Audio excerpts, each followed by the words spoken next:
Good afternoon, everyone, and welcome to not a live com of my first attempt of Rainbow Six Siege, but my initial thoughts. Now,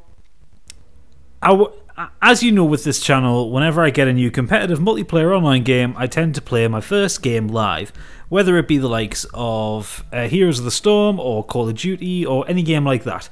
I've always done first game live, and I had full intention of doing that with Rainbow Six Siege when I got access to the beta. But it didn't quite work out that way. I listened back to my commentary and it wasn't particularly good because I had no fucking clue what was going on, and I know that a lot of the time that's where the humour derives. But I thought I would put down some thoughts about the game, you know, just to give you an impression of what's going on. And first of all, now I know this is a beta, but I spent a lot of time looking at this screen. Yes, I recorded for half an hour, and 10 minutes of that was me looking at the matchmaking screen. Now, I know it's a beta, and I know things are going to be a little bit dodgy, and, you know, it's going to take a while to get a game. But seriously, 10 minutes to get a game, that's ridiculous. So I really hope that Ubisoft sort out the netcode and get matchmaking working properly when the game comes out. But we're in here, we are doing, at the minute, the assault round. So the way a match goes, you get put up in teams, and you take turns to defend and assault the house or target or whatever. You've either got like a bomb or something that needs protecting when you're doing the defend, and then if you're assaulting, obviously you need to try and get to it. So the start of the assault phase, you have these little remote controlled scouts or drones or whatever, and you have to go around the house or the building trying to find where your target is. And you get about 30 seconds to do that, and then it goes into it. Now the first thing that I noticed, and again I'm aware the game isn't finished yet, the game doesn't come out till the 1st of December, but it doesn't look that nice. Obviously I'm playing it on the PlayStation 4. I have seen PC gameplay that looks a lot better, so I'm wondering if it's just not very well optimised for consoles at the minute. But most of the environment is destructible, which is a nice little touch. As you can see, I'm walking in behind this guy, and this is where things started going off the rails here, because this guy with the shield, you can see, starts hiding in the corner there. And you've got to work as a team to get through there, because when you're dead, you're dead. You have to wait out until the end of the round. And that guy with the shield, what he should have been doing was protecting us. He has the shield, he goes in first, takes all the bullets, and we then try and flank around. That's what should have happened anyway. So, you know, I was the last one left. I still at least tried to make an attempt to do something. And then I failed miserably at it because the guy came out from cover here, and yeah, I got deaded. Now, the people I was on a team with, none of them were using headsets or none of them were using mics, so we couldn't talk to each other. And this is, to me, the biggest issue with the game.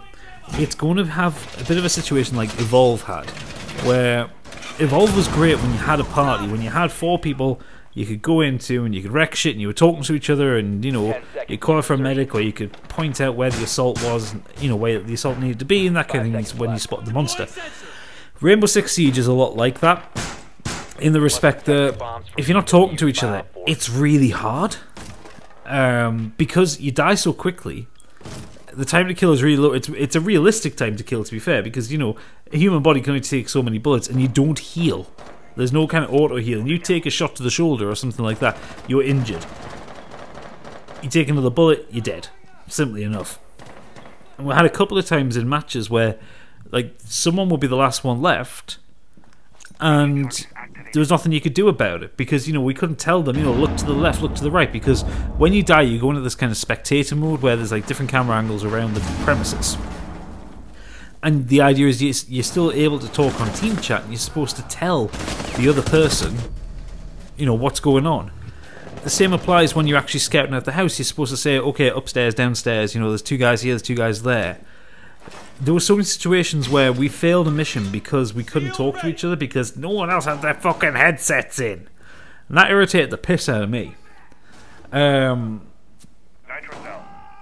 But like I say, if you get into a party and you're just talking to each other and communicating effectively, I think it'll be a really good game. So, I'm in 2 minds about it right now as to whether or not to get this game. Because I do know a few people who are going to be buying it, but then again, do I want to commit myself to a game that I can only play with my friends? I mean, all the games that I've got, all the multiplayer games that I've got, I'm quite happy going to public lobbies, like Call of Duty Team Deathmatch. Yeah, great, go to a public lobby, kick arse upside down, or get your arse kicked, depending on how well you're playing, you know. Whereas a game like this, which requires so much teamwork and so much coordination, you know, you have to be able to tell people, like, where doors are being breached. I mean, the only successful rounds that I had, I ended up being the last player and I got the last couple of kills.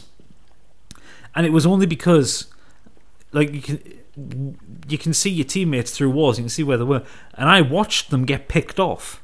You know, I would hide somewhere, guarding the objective.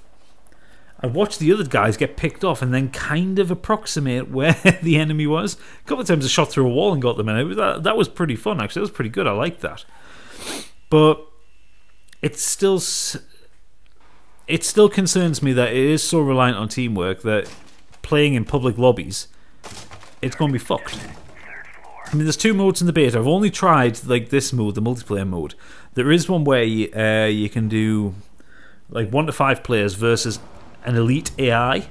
I haven't tried that one yet because I kind of think, well, I want to at least have a team to play with on that one if I'm going to test it out. But the vast majority of people are going to play this kind of TDM version, where, you know, you take turns assaulting and defending. But it is clever. I mean, you can barricade doors, you can reinforce walls. When you're defending, you can get like this little ground shield that you can stick down and get up. But the problem is, it's just the people playing the game, and that's where I'm falling down with it. I think I've said it 2 or 3 times now already. If you get good people with this game will be a lot of fun. And one thing to point out, it's slow. I mean, one of the matches where we were defending, I set myself up in a little encampment, and the rest of the team went forward. I barricaded all the doors around the objective, and then I hid with a shield. And I waited there for 8 minutes. Or something like that, something stupid. Or the vast majority of the match, I think it's 5-minute rounds, rather, so it'd be like 4 minutes I waited. There's 30 seconds left on the clock by the time the last person tried to breach, and when they breached I killed them. But I was sat there, looking through the sights of the gun, waiting for somebody to come. And, again, unless you're talking to people, it's going to be fucking boring. It is the right way to play the game, because someone should always be on the objective. But it's going to be a boring game unless you're talking to people. So that's my initial thoughts on it. It basically boils down to the fact, if you've got enough good mates who are going to play this, then great, pick up this game because it'll be really good. If you think you're going to get by playing public lobbies, be fucked, you're not. You're really, really not. Because it's going to be so difficult to find a team of players, 1, who are all using headsets and mics, and 2, who are actually willing to talk and communicate and get through it all. But let me know what you think in the comments below. Let me know if you're in the Rainbow Six Siege beta as well. And let me know what your thoughts on the game are so far. Like I said, I've only played a few matches of it so far.